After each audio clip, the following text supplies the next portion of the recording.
سنت ہے۔ قربان جاؤں یا رسول اللہ۔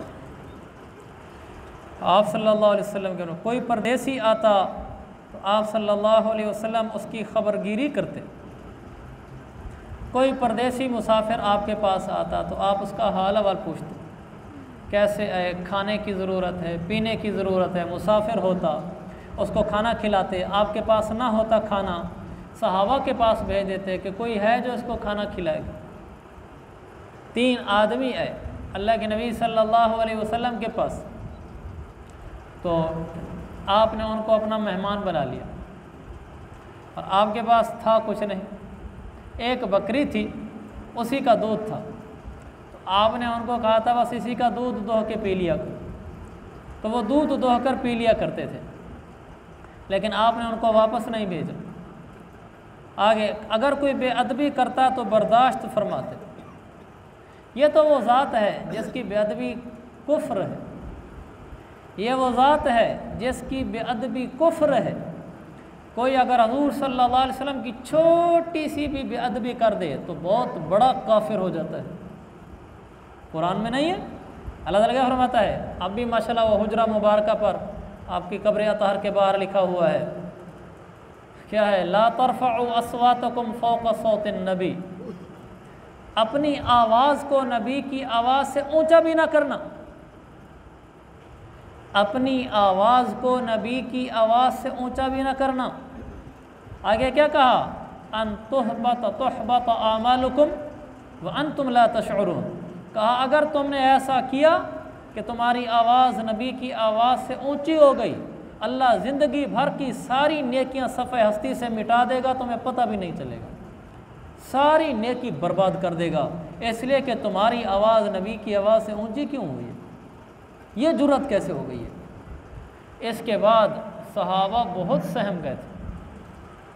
ایک صحابی کی آواز ہی اونچی تھی، جیسے بعضوں کی آواز بھاری ہوتی ہے، وہ مشے نبی میں آنا چھوڑ گئے، گھر دبک کر بیٹھ گئے۔ اللہ کے نبی کو پتہ چلا کہ وہ آتے ہی نہیں ہیں، تو پتہ چلا اس لیے کہ ان کی آواز اونچی ہے، آپ کی آواز سے اونچی نہ ہو جائے۔ آپ نے ان کو بلوایا کہ بھئی یہ مراد نہیں ہے کہ آپ کی آواز میری آواز سے اونچی نہ ہو، اس سے مراد تو یہ ہے جیسے کبھی آدمی غصے میں آتا ہے نا، پگل پرلے کی آواز سے اپنی آواز کو اونچا کر کے بولتا ہے، اونچا اونچا بول رہا ہوتا ہے پرلے کی آواز کو نیچا کرنے کے لیے، یہ بے ادبی والی آواز ہے۔ پھر وہ صحابی مسجد میں آنا شروع ہوئے، اگر کوئی نبی کے آگے تھوڑا سا بھی جلال میں آ کر اونچا بول گیا، بس پوری زندگی کے اعمال میرا رب مٹا کے رکھ دیتا ہے، کوئی ضرورت نہیں تیرے نمازوں کے بھی، اگر تو میرے حبیب سے اونچا بولا ہے تو یہ تو وہ ہستی ہے۔ اس لیے علماء نے کہا کہ حجرہ مبارکہ پر سرکار دو عالم صلی اللہ علیہ وسلم کی قبر اطہر پر جب ایک عاشق اور مومن غلام کو حاضری کا موقع میسر آئے تو الصلاۃ والسلام علیک یا رسول اللہ اونچی آواز میں زیادہ نہ پڑھے، درمیانی دھیمی آواز میں پڑھے، کہ اس موقع پر بھی وہ آیت آنکھوں کے سامنے لکھی رہے کہ سامنے سرکار قبر میں موجود ہیں، میری آواز زیادہ اونچی نہ ہو جائے کہ بے ادبی نہ ہو جائے۔ تو آج تک وہ آیت ویسے لکھی ہوئی ہے کہ ایمان والے کو اب بھی خیال رہنا چاہیے کہ یہ در اقدس ہے، یہ در مصطفیٰ ہے، یہاں ذرا ہوش سے چل اور ہوش سے بول، یہ عام ہستی نہیں ہے جن کے لیے اللہ نے کائنات کو بنایا ہے۔ یہاں بے ادبی تو بڑی دور کی بات ہے، بے ادبی کا تصور بھی جرم ہے۔ اب میں عرض کرتا ہوں، اتنی بڑی ہستی اگر کوئی بے ادبی کرتا تو برداشت فرماتے، ہمارا بیٹا ہماری بے ادبی کر دے تو ہم کہتے ہیں واہ، برداشت تو بڑی دور کی بات ہے، ماپے سے باہر ہو جاتے ہیں۔ ہمارا شاگرد ہماری بے ادبی کر دے، ماپے سے باہر ہو جاتے ہیں۔ کوئی عام آدمی ہمیں رسپیکٹ نہ دے، ہم اس کے خلاف ہو جاتے ہیں۔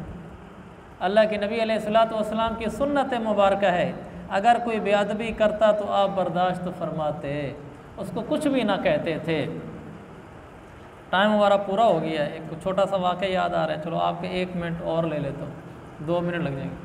حضرت سلمان فارسی رضی اللہ عنہ ایرانی تھے، ایران کے رہنے والے تھے، 260 سال عمر پہ۔ انہوں نے موسیٰ علیہ السلام کے عیسیٰ علیہ السلام کے حواریوں کو بھی دیکھا ہے، ان کے صحابیوں کو۔ یہ بکتے، یہ ان میں تلاش تھی، یہ عالم تھے یہودیوں کے، یہ بکتے بکاتے اس طلب میں تھے کیسے میں حضور صلی اللہ علیہ وسلم تک پہنچوں، چونکہ ان کی کتابوں میں لکھا ہوا تھا آخر میں ایک نبی آئے گا، پتھریلی زمین میں یثرب کی سرزمین پر کھجوروں کی زمین ہوگی، پتھریلی ہوگی، مبعوث ہو کر آئے گا، نبی برحق ہوگا۔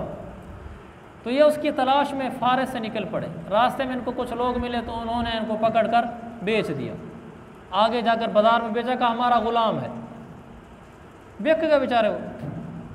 تو وہاں بازار سے بکتے بکتے یہودی کے ہاتھ لگ گئے، یہودی ان کو خرید کر مدینہ میں لے آئے، اس وقت اس کا نام یثرب تھا۔ طلب آدمی حق کا سچا طالب ہو نا، اللہ اس کو حق تک پہنچا دیتا ہے۔ وہ بکتے بکتے 10 سے زیادہ غلاموں کے ہاتھوں میں بکے، بخاری میں ہے، بکتے بکتے مدینہ میں آ گئے، یہودی کے پاس غلام تھے، تو یہودی نے ان سے کام کرانے شروع کر دیے باغ میں۔ تو ان کو پتہ چلا کہ یہ وہی یثرب ہے جس کی میں تلاش میں تھا۔ کچھ عرصے بعد اللہ کے نبی مدینہ میں آئے تو پورا مدینہ جگمگا اٹھا، ہر طرف چرچے ہو گئے، مسلمانوں کا نبی آ گیا، مسلمانوں کا نبی آ گیا۔ تو ان کو تو بڑی خوشی ہوئی، تو انہوں نے اپنی کتاب میں تورات میں 3 نشانیاں پڑھ رکھی تھیں اللہ کے نبی صلی اللہ علیہ وسلم کی، کہ آپ صدقہ نہیں لیتے، یہ آپ کا مزاج میں تھا، آپ کی دونوں کندھوں کے درمیان مہر نبوت ہے۔ تیسرا یہ ہے اگر آپ کے ساتھ کوئی سختی کرے، بے ادبی کرے تو آپ اس کو برداشت کرتے ہیں، نرمی سے پیش آتے ہیں۔ تو ایک دن آئے کھجوریں لے کر حضور علیہ السلام کے پاس، کھجوریں سامنے رکھیں، کہنے لگے جی آپ کے لیے صدقہ لایا ہوں۔ آپ نے کہا میں اللہ کا نبی ہوں، صدقہ نہیں کرتا۔ میں نے کہا اچھا جی ٹھیک ہے، لے کے چلے گئے۔ کہنے لگے ایک نشانی تو پوری ہو گئی ہے۔ پھر ایک دفعہ آئے تو آپ کی قمیص پیچھے اتری ہوئی تھی، دیکھا تو دونوں کندھوں کے درمیان محمد لکھا ہوا تھا، مہر کی طرح۔ کہنے لگے دوسری بھی پوری ہو گئی۔ اب وہ دل میں آنے لگ گیا کہ نبی سچا ہے، اب تیسری نشانی میں خود تو پوری کر نہیں سکتا کہ میں آپ کی بے ادبی کروں، آپ کے ساتھ سختی کروں، یہ تو سچا نبی لگتا ہے۔ اب وہ پھر کثرت سے اللہ کے نبی کے پاس آنا شروع ہو گئے۔ ایک دن آپ بیٹھے تھے تو ایک یہودی آیا، آپ نے اس سے 2 مہینے کی مدت پر قرضہ لیا تھا، 1 مہینے بعد ہی آ گیا، کہنے لگا میرا قرضہ نکالو۔ تو آپ اس کو بڑا پیار سے برداشت فرما کر نرمی سے جواب دے رہے تھے، بھائی ابھی تو 1 مہینہ رہتا ہے۔ وہ اور سختی کرنے لگا، میرے نکالو بس پیسے، جیسے کیسے ہو نکالو۔ آپ اور نرمی کرتے چلے گئے، وہ بے ادبی میں اور سختی میں بڑھتا گیا، اللہ کے نبی نرمی اور برداشت میں بڑھتے چلے گئے۔ تو اسی وقت آ کر کہنے لگے یا رسول اللہ تیسری نشانی پوری ہوگی ہے، کلمہ پڑھا دو، یہ میرا نبی ہے۔ ہمارے ساتھ جب کوئی سختی میں بڑھتا ہے نا، ہماری بیوی، اولاد، شاگرد، دوست، پڑوسی، وہ بڑھتا ہے، ہم بازو چڑھا لیتے ہیں، میں کہتے ہیں مجھے سمجھا کیا ہے، اوقات میں رہ ذرا، آگے بڑھا تو 2 لگا دوں گا، ہمارا یہ مزاج ہے، ناخن چنے چبا دوں گا تو یہ پتہ چل جائے گا۔ ہم اس کو یوں پیش آتے ہیں تاکہ اگلے کو پتہ چلے کہ میں کون ہوں۔ یہاں کیا ہو رہا ہے، وہ پرلا بے ادبی میں سختی میں بڑھ رہا ہے، میرے آقا جھکاؤ میں نرمی میں برداشت میں بڑھ رہے ہیں۔ تو سلمان کہتا ہے یا رسول اللہ کلمہ پڑھو، سچے نبی ہیں آپ۔ تو یہ میرے نبی کی سنت ہے، اگر کوئی بے ادبی کرتا برداشت فرماتے ہیں۔ ہماری میرے عزیز بھائیو، ہماری بے ادبی کیا، ہم اس قابل ہی کیا جو ہماری بے ادبی ہو، حیثیت یہ کیا ہے؟ لیکن کوئی آدمی سخت سست کہہ ہی دیتا ہے، سرکار کی سنت ہے، برداشت کریں گے، سرکار کے ساتھ قیامت والے دن اٹھیں گے کہ میرے نبی کی سنتوں سے محبت کرنے والا سرکار کے ساتھ اٹھے گا۔ اللہ عمل کی توفیق عطا فرمائے۔